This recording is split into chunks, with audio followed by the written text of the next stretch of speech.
Today we're going to chat a little bit about the use of a computer-aided dispatch data set of lifeguard activities that comes from Newport Beach, California. To start off, I have no financial conflicts to disclose, although I do want to clarify that I do not work for the city of Newport Beach. I do work for an allied agency in California. So this project was spawned from kind of the loaded question on the screen: what do lifeguards do? And the lifeguards watching this presentation could probably quickly come up with a list of responsibilities or activities of what we think we do. And we could certainly stay up until the sun comes up tomorrow trading stories. But ocean lifeguards, at least in the United States, have largely failed to use data as a driver of progress in a way to improve service and training and drive operational practice and evolve the profession based on scientific evidence. What we do know about lifeguard activities is largely anecdotal and based or derived from counts and statistics. The counts, the way that they're currently collected, they're collected at the end of the day when lifeguard bodies are tired and they're hungry and they're sunburnt. And so in reality, a lot of these statistics are collected in a retrospective way. Even if it's just by a few hours, they're still subject to recall bias, they're subject to social desirability bias, and other kind of human elements that threaten the validity and reliability of such records. What this project is basically doing is taking advantage of a new system that the Newport Beach lifeguards have used that is collecting data in real time and in a very precise manner. Our goal is to take a closer look at this lifeguard data to find out what the evidence is saying about lifeguard activities and then try and figure out a way to practically improve service and save lives. Quick overview, we'll talk about the study location in Newport Beach and the Newport Beach lifeguards. I'm going to explain a little bit about the computer-aided dispatch program they're using, talk about a linked data set that was created from the lifeguard activities data set, and then share some preliminary findings and our plans for the coming months. Okay, the study location. Newport Beach is in Southern California on the Pacific coast of the United States. Newport Beach is a city of about 70,000 residents. It has a large harbor with over 4,000 boats registered. There is 16 kilometers of coastline. It's a big sandy beach, a mild climate, frequented by tourists year-round. This video was recorded in January. I don't know what your January looked like, but this is what mine looks like. Home to world-famous surf break, The Wedge, big waves. It is a beach community. The Newport Beach lifeguards are organized as a branch of the fire service. This is something that's kind of common in Southern California, is that the lifeguard departments are organized under the fire department. All the lifeguards are professional lifeguards. There are no volunteers. The Newport Beach guards have 15 full-time permanent lifeguards. These are salaried employees of the city. There's 3 chiefs, 9 captains, and 3 lifeguard officers. The permanent lifeguards are EMTs, scuba certified, and kind of act as in a supervisory role over the about 230 seasonal lifeguards that augment those permanent lifeguards in the summertime. The seasonal lifeguards have, when they come in, about 120 hours of training. They're trained to a first responder, first aid level, and then many of them are also EMTs.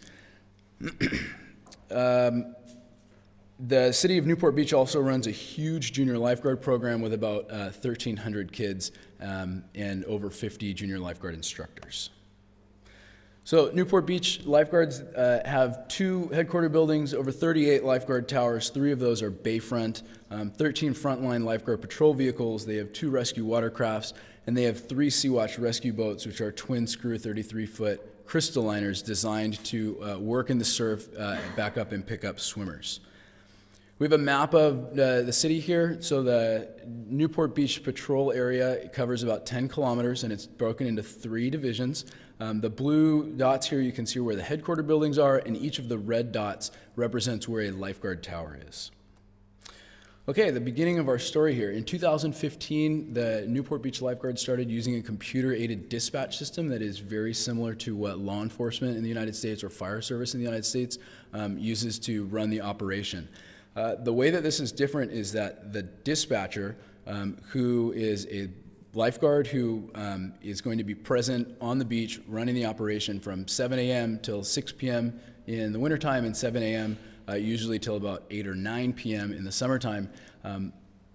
While operating the beach, they're now collecting this data and inputting it into the computer system. So they're collecting the nature of event, the time, the location, the unit, the kind of the position that's responding to that event, and then the employee. So there's over 82 event classifications, and in 2015 there was over 226,000 unique events. So this sort of data often lives in silos, but in the real world, they don't work in silos. So we kind of got our hands on this CAD data and decided to start linking it together to other environmental conditions. So the first thing we did was looked at weather. The weather data was collected, we used the public historical weather database that's collected from the nearest airport, the Santa Ana International Airport. And we looked at air temperature, humidity, wind direction, wind speed, precipitation, and the categorical variable of weather conditions. So scattered clouds, partly cloudy, sunny, sunny, sunny, sunny, that sort of thing. So we have our CAD data, we have our weather data. Next, we started to link with ocean and tide data. So our ocean variables came from a National Oceanic and Atmospheric Administration wave rider buoy in Dana Point. And we're looking at wave height, dominant and average wave period in seconds, wave direction, and water temperature.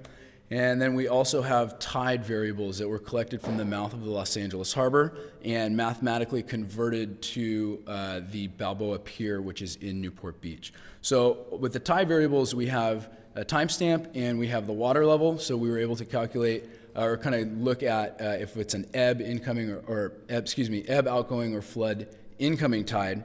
And on the West Coast in the United States, we have a mixed semi-diurnal tide, meaning that there are 2 highs and there are 2 lows per day, and each of these 4 tidal turns are at usually different water levels. What we were able to do in order to standardize our tide metric was look at a percent of high tide. So we have the green arrow and the purple arrow. The green arrow would be on an incoming tide at about a 0.5 water level, and then the purple arrow would be on an outgoing tide at maybe a 1 meter water level. But both of these arrows would be at 50% of high tide for that tidal range. All right, so we have CAD data, weather data, ocean data, and tide data. And the last thing we linked this together was with the lifeguard schedules. So we wanted to look at lifeguard coverage, and in order to kind of in the future run regression models, we needed to control for the number of lifeguards that were working on the beach. So the lifeguard schedules are used for payroll purposes, so they're assumed to be accurate. And we were able to take those schedules from the computer-aided dispatch, or from the lifeguard schedules, and link them all together. So what we ended up with was a data set that we'll quickly walk you through and explain kind of how the data is collected here. So this is a 5-minute snapshot from the 4th of July in 2015 at 3:51 p.m. to 3:55 p.m. So we can see there on the first line that Tower 22 had a public contact. So the way that this works is that somebody walked by the lifeguard and said, "Hey lifeguard, what time is it?" And she said, "Oh, it's 3:51 p.m. and then picked up the phone and said, "Public contact times 1." And the dispatcher logs that. So this is in real time, where now we have that sort of data collection compared to before, where they would call up the end of the day and say, "Hey, how many public contacts did you have?" And the person would say, 25. Okay? So as we go down, we can see that there was a preventative action to the left of Tower 61, and we keep going down. The TW, the tower wedge. So the wedge tower had 3 public contacts and an animal warning, and then there was a rescue and 2 preventative actions at Tower 71. So with each of these events, we have the latitude, the longitude, the unit that responded, the number of lifeguards that were currently working at that time. So there's 73 lifeguards working. Again, this is a 5-minute time range, so a lot of these next variables aren't going to change. But as we move across, we can look at the temperature, the humidity, the weather variables for each of these events. we can look at the ocean conditions, and then again, we can look at the tides. So again, this is a 5-minute period, so these things aren't changing very much, but we have a whole year of data to look at. Okay, so we have this data set. What now? Here's kind of a quick breakdown of what happened in 2015. I'd like to draw your attention to the bottom right-hand corner where we can see that these 6 event classification, or these 6 classifications, accounted for over 214,000 of the 226,000 events. So these 6 classifications account for about 95% of lifeguard activities. Preventative actions were far and away the most common nature of event and the most common activity for our lifeguards. And then we can see too here the breakdown of activity by month. Something that we were able to do with the location was start to build maps and build heat maps of what events are happening where. So this is a map of the city's rescue concentration. So for all the rescues, there's about 4,000 rescues in 2015. We can see that they're very concentrated right here in the Newport Point, which makes sense. There's a parking lot there, there's a pier there, there's lots of restaurants there. And then up into West Newport in the upper left-hand corner of the map, you can see that there is a lot of rescues as well. We can move forward with medical aid concentration. So surprisingly, a lot of our medical aids, and a medical aid was classified as any medical event where the person was either transported to the hospital in an ambulance or they were recommended to see a doctor and they self-transported. But most of our medical events were happening in that Division 2 area. This was closer to the Balboa Pier. A couple things to note here is that the medical aid, this event classification does not include stingrays, or else there would be a kind of a heat spot over in Corona del Mar in another part of the map. And it's thought that there are a lot of medicals in this area because in this Division 2 area, it's a very steep beach, and at high tide, we experience a lot of musculoskeletal and broken necks sort of injuries in this area, just because it's a big kind of dumpy shore break wave that happens there. We can look at preventative actions. Again, this preventative action map kind of mirrors the rescue map, not too much surprising there. We have a little bit more concentration in other parts of the city, and then public contact concentration. So when we look at these maps together, we can kind of start to look at what's happening where and start to theorize and hypothesize as why. So something that was quite interesting when I first showed this to the Newport Beach lifeguards was we were looking at where the public contacts were happening, and if we can kind of use public contacts as a proxy for how concentrated the beach is, most of the public contacts are happening in the bottom right-hand corner at this beach called Corona del Mar, and it's packed there all the time. There's a huge parking lot. But when we look at where the rescues and the medical aids are happening, they're happening in other parts of the beach. So there must be something else going on here, which gives us reason to believe that conditions do matter, stuff that we mostly know as lifeguards. Okay, rescues by day of the week, not too much surprise here. Saturday and Sunday were our biggest days, followed by Monday and Friday. We think that the Monday rescues are largely due to the 2 holidays that we have during the summer. So kind of Labor Day and 4th of July holidays in 2015 also caused a Monday holiday. Rescues by time of day, so we kind of peaking around 2 o'clock, but this 1, 2, 3, 4 o'clock in the afternoon is when we're experiencing most of our rescues.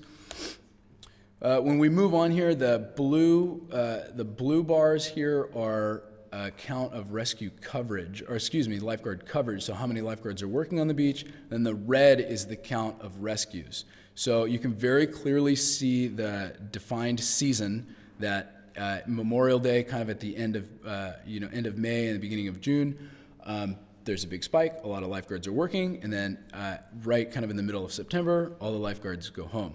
So what's interesting here to me is looking at, we have these times of really high rescue activity. When we look at the 2 circles here, the guards were pretty prepared for these times. I mean, there was a lot of rescues. This is an hourly count, so that spike on the upper right-hand corner means that there was an hour kind of there in late August, early September, where there was over 60 rescues in 1 hour, right?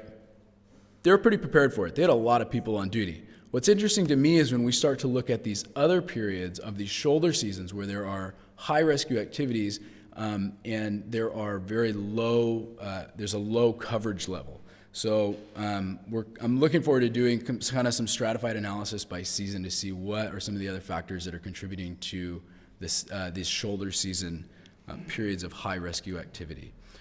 Okay, looking at some of the other variables, we have a box plot here, so just as a brief reminder, each kind of section of this plot is a quartile. So if we look at kind of the red 25th percentile to the 75th percentile, that means that the middle 50% of the data is in that blue box. So this allows us to look at kind of the spread of the data and then see where most of our rescues are happening in accordance with these variables. So this 24 to 30 degrees centigrade is kind of when we're making a lot of rescues. Water temperature, again, not too surprising. About 75% of the rescues are happening between 20 degrees and 24, 25 degrees.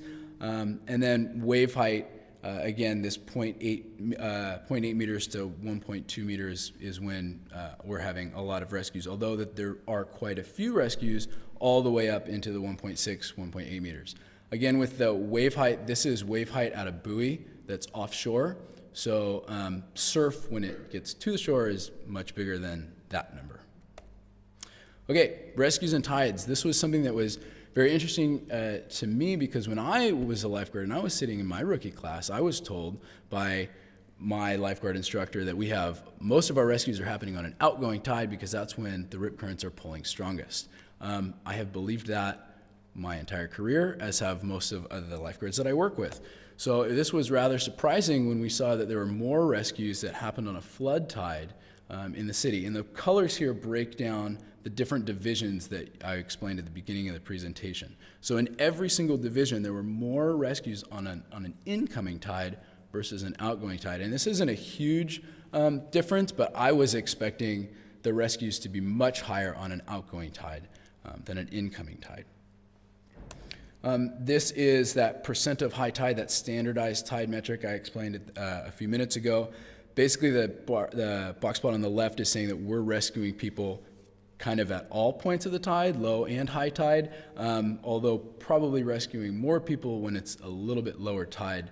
And this is consistent with a lot of the oceanographic literature that says rip currents are pulling faster, not necessarily because of the direction of the tide, but more because of the water level. The lower the water level, the faster the rip currents, regardless of whether the tide is coming in or the tide is going out. So again, this is only 1 year of data, and we're hoping that as we kind of progress along, that these figures will get a little bit more accurate. The last thing that we want to look at today is rescues by swell direction. So we were very interested, our Newport lifeguards were very interested in looking at, when there's a south swell, this part of the beach breaks differently than this part of the beach, and in the wintertime when there's a west swell, this part of the beach breaks differently than when in the other part of the beach. So we got it together. This is absolutely confounded by season. In the summertime in California, we mostly have southwest swells, so most of our rescues are happening during that time period. But when we broke it up and looked at heat maps kind of separated by the different tide or the different swell directions, there was really no difference visibly. There was no difference in what we were looking at. So we're hoping that as more time progresses and we have more rescues, we'll be able to start looking to see if there maybe is a difference, maybe there's not a difference, and then that can go back into the lifeguard's operational plan and knowledge of their beach. Okay, future plans. We're interested, like I said, interested in looking again at those shoulder seasons. I'm interested in looking at those times of low lifeguard coverage relative to the rescue rates. Hashtag collaboration. I'm interested, as many of you are, with working with people that are much smarter than me. So I'm really looking forward to working with some oceanographers to try and parse through some of these weather variables and some of these ocean variables in accordance with what we have with the lifeguard data. And then the big goal for I guess, the winter season coming up is to continue to describe this rescue profile and figure out the combination of variables that increase rescue rates, and then hopefully be able to build a predictive model to where we can look ahead for Saturday, and the temperature is going to be this, the water temperature is going to be this, the swell direction is this, it's a Saturday in June, we should expect this many rescues. So that's kind of the ultimate goal to try and do. Again, we only have 1 year of data, so as we move forward, hopefully we'll be able to do a little bit more with it. And then something that also is very important to me is dissemination and kind of working this data back into a feedback loop, and not only giving this to the lifeguard chiefs and the lifeguard supervisors, but figuring out a way to get this to those frontline tower guards through a revision of their training program, or presenting this information to them so they can learn a little bit more about their beach and hopefully improve their service. I talked a little bit today about the Newport Beach Lifeguards and explained the computer-aided dispatch system that they're using. Described this linked data set that is pretty precisely showing us lifeguard activity with timestamps and locations. And then I shared a quick snippet of what the data set looked like and what we're hoping to do. I have to say thank you to the Newport Beach Lifeguards for letting me play with their data. A big thanks to the Lifeguard Chief, Rob Williams, and Battalion Chief, Mike Halfide, my mentor and advisor, Dr. Koon, and Dr. Rohani Rabar from the University of Washington. Dr. Rob Brander helped me a lot kind of figure out some of those ocean variables, and then my friend in Newport Beach Lifeguard, Alex Swan.